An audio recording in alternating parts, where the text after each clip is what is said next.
tenha uma quantidade imensa de grãos, de tal forma que o tamanho deles seja pequenininho. A velocidade de resfriamento foi tão efetiva que não deu tempo de, a partir de uma certa nucleação, ele crescer. Ele cresceu e parou. Os vizinhos cresceram e pararam. Se juntar isso com a informação anterior da instabilidade, e aquele meu elemento, ao sofrer o grande carregamento, ele não deformou, ele provavelmente é coerente com essa estrutura que foi resfriada mais violentamente, mais velozmente, ou não? O que eu estou perguntando? O tamanho de grão sendo pequenininho, ele não corresponde a uma estrutura mais frágil do que mais tenaz? Porque é o mesmo que dizer, porque a quantidade de átomos que ele possui, esse que foi resfriado violentamente, a quantidade de átomos que ele possui, pequenos, é tão grande que a quantidade de contornos, se a gente for somar grão a grão, vai ser muito maior aí. Portanto, a instabilidade é maior. Então, antes que ele pudesse experimentar uma deformação, ele rompe. A gente diz assim, eu fui lá na siderúrgica, e vi que sempre que eles terminam a última operação de uma cadeia de laminação é um jato de água fria em cima das chapas. E o cara disse que eram chapas laminadas a quente. E ele dá um jato no finalzinho. O que ele está fazendo ali? Ele está fazendo um tratamento térmico que ele chama normalização, que é fazer com que a complementação do resfriamento daquela chapa produza uma quantidade razoável, não é nada proibitivo em termos estruturais para aquela chapa, mas uma quantidade de grãos pequenos, para que ele tenha pelo menos uma resistência maior. Se houver um exagero, que esse resfriamento seja mais veloz do que o que deveria acontecer, ele pode produzir uma chapa que, quando for lá para sofrer as estampagens, que ela comece a apresentar algumas trincas. Significa que o tratamento térmico no final da cadeia de laminação está com algum problema paramétrico. Mas digamos que ele acabou a água, a chapa ficou pronta, ficou laminada, vai resfriar ao tempo.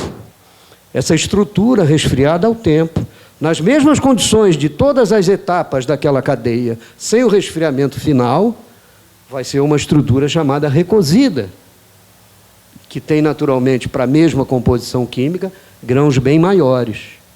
Grãos bem maiores significa menos contorno, menos instabilidade. O que vai acontecer com o meu elemento que foi feito com essa chapa? Ele provavelmente, atingindo um carregamento crítico, ele vai sofrer uma deformação, em vez de romper.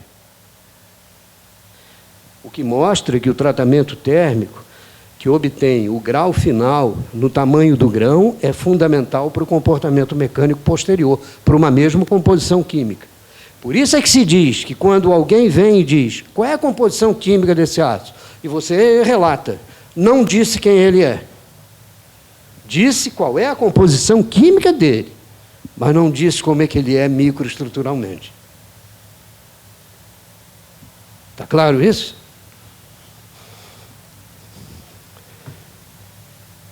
Eu, de repente, comecei a falar como se eu estivesse falando pela primeira vez para alunos. Está aqui o nosso Ricardo, chefe da DTE, de construção, uma pessoa altamente especializada, mas eu me sinto mais à vontade assim, viu? Que aí eu acho que, mesmo sendo monólogo, é como se fosse pelo menos um diálogo, na medida em que eu olho para cada um e vejo uma certa resposta no olhar. Olha aí, uma configuração já totalmente solidificada. É visível que esse grão aqui teve essa direção de solidificação. Esse teve essa. Esse teve essa. Então, quando eles se encontraram, não foi possível que eles se arrumassem, idealmente. Então, essa aqui é uma região naturalmente tensa. A gente sabe que um concentrador de tensões supondo um só para não complicar a guerra, é o ponto a partir do qual uma fratura, né, se instala e evolui. Então, dentro de um material desse tipo, existem os concentradores naturais de tensão. Nós vimos um. Como é que ele se chama? Contorno de grão. E concentração de tensões nada mais é, termodinamicamente falando, que uma região do material que antes mesmo do carregamento já está propensa a funcionar como se fosse carregada, a ponto de, mesmo com uma tensão aplicada mais baixa do que a das condições de resistência do material, ela pode levar o material à fratura. Quando a gente faz análise de fratura, em termos de pesquisa metalográfica, a nossa curiosidade é ver no desenho quais são as possibilidades de presença de concentradores de tensão. Hoje, com o método de elementos finitos, é relativamente fácil, que ele revela logo. Mas houve tempo que a gente precisava trabalhar exclusivamente no laboratório, com observações visuais e com microscópio. Agora, falei uma coisa que todo mundo conhece mesmo, né? Principalmente os mais jovens aí. Aqui é uma outra visão. Essas imagens que eu estou mostrando para vocês, elas fazem parte de um livro que eu traduzi há muitos anos, parece que foi em 1984, mas não tenho certeza, que é de autoria do Van Vlack, que no caso do português ficou com o nome Elementos de Ciência e Tecnologia de Materiais, pela editora Campos. E essa imagem aqui, eu resolvi colocar o nome do Mason, que é um livro fundamental da ASME, mas isso não tem maior significado do que uma gratidão, né, de reconhecer o trabalho dele. A STM tem uma expressão para relacionar o tamanho de grão, o tamanho físico de grão, ao número que a gente chama tamanho de grão. É importante essa coisa para quem não está familiarizado. Tamanho de grão é um número código. Tamanho do grão é o tamanho físico do grão. A gente aplica no microscópio com uma rede padronizada pela STM, com uma ampliação de 50 vezes, sobre a imagem que nós estamos vendo no microscópio, e contamos o número de grãos que existe ali numa polegada quadrada, que é o que corresponde à telinha lá, a malha. Por exemplo, se nós contarmos 8 grãos numa polegada quadrada, nós temos um número de tamanho de grão igual a 4. Se nós contarmos 32, nós temos um tamanho de grão 6. Mas qual dos dois tem o maior grão? O 8 ou o 32? Vou repetir a pergunta. Se nós contarmos lá no microscópio que existem 8 grãos numa polegada quadrada, isso corresponde ao número de tamanho de grão 4, de acordo com essa expressão. Se nós fizermos a mesma coisa em outra amostra, em que a gente conte 32 grãos por polegada quadrada, isso equivale a 6. Qual desses dois tem o maior grão? O 8 ou o 32? Maior tamanho do grão. O 8. Então, repara que o tamanho do grão 8, por isso tem menos grãos por polegada quadrada, equivale a um número de tamanho de grão menor. Naquele exemplo que eu dei há pouco, do normalizado e do recosido, o 2 é recosido ou normalizado? Um tamanho de grão 2 é uma estrutura recosida ou normalizada? Se vocês não disserem, eu vou embora. recosida, que significa que tem um grão maior ou menor? Maior, porque tem um número, uma quantidade de grãos menor por polegada quadrada. Tá certo isso? Então, aquela chapa que deu certo, porque não faltou água e o parâmetro de resfriamento estava correto, ela é mais, provavelmente, um 2 ou um 8? Resfriei corretamente. Ela é mais um 2 ou um 8? Um 8. Significa que o número de tamanho de grão, a STM, maior, corresponde a um tamanho de grão menor. Um tamanho de grão menor corresponde a uma quantidade maior de contornos. Portanto, uma tendência à fragilidade maior do que na hipótese do grão 2. Agora, a fragilidade maior vai ter influência no não comportamento plástico de deformação. Mas se eu pensar em termos de resistência, ele vai ter uma resistência maior, que significa que a estruturabilidade dele é mais ampla. Quer dizer, a intensidade em termos de variação da tensão aplicada nele é maior do que no outro. O que eu estou dizendo é mais ou menos assim. É algo que a gente já conhece também. Se eu represento aqui as características de tensão, vou botar S. Se eu tiver um aço estrutural, a tendência dele é apresentar um comportamento que seria, digamos, a deformação nominal no ensaio de tração. A tendência dele é chegar ao limite de resistência. Vamos dizer que isso aqui fosse o comportamento estrutural dele, portanto, ele é elástico a altos carregamentos. Se eu tiver uma estrutura... Isso aqui é um material hipotético, tá? Percentual de carbono absolutamente igual. Mas se eu der uma recosida nessa estrutura, ele pode ficar assim, ó. A estruturabilidade acabar aqui. Tá?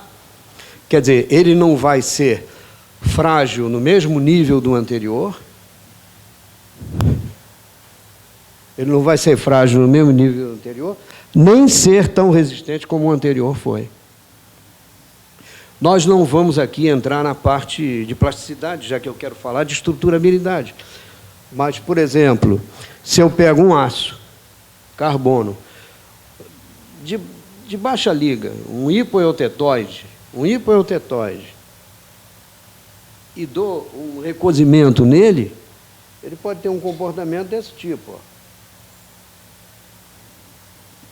em que o limite de resistência dele, quer dizer, o ponto que vai levá-lo à ruptura, que é esse aqui, é mais baixo que o desse aqui, ao qual corresponderia, para o mesmo teor de carbono, um tratamento de normalização, é o nome que se dá. Portanto, número de tamanho de grão, a STM, mais alto equivale a menor tamanho de grão na realidade física do material. E, portanto, uma perspectiva de um tratamento de recozimento. Está certo? Recozimento ou normalização? Normalização. Aqui é a representação gráfica daquela equação, ela é uma exponencial. Aqui é uma imagem física que ajuda quem faz a observação microscópica dos tamanhos de grão. Eu estou ficando muito na tua frente? Não, tá bom, né? Aqui, sempre falta de hábito de usar isso aqui. Eu sou do tempo do giz e do quadro negro, não é nem do quadro verde. Aqui vocês observam a escala do número STM e aqui o correspondente diâmetro médio equivalente. Repara que quanto menor o número de tamanho de grão STM, maior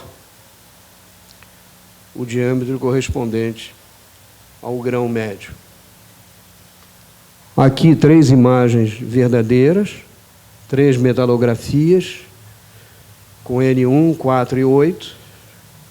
Não há dúvida nenhuma que esse aqui tem uma situação de instabilidade maior que a desse, porque aqui eu vou poder ter, ainda não falei do mecanismo, eu poderei ter participação em deformação e, portanto, maior tenacidade. Nesse aqui eu terei menos. Por quê? De repente eu já estou nos átomos do contorno. Aquele diagrama, repetindo aquele diagrama, nós vamos mostrar para vocês umas metalografias, rapidinho, do que é essa ferrita mais essa perlita. Aqui eu tenho um aço 1020, que é um aço de baixo carbono, 1020. Esses grãos brancos que vocês veem aqui são grãos de ferrita, e esses escurecidos é ferrita mais cementita, dando a perlita. Esse é um aço ferrítico-perlítico.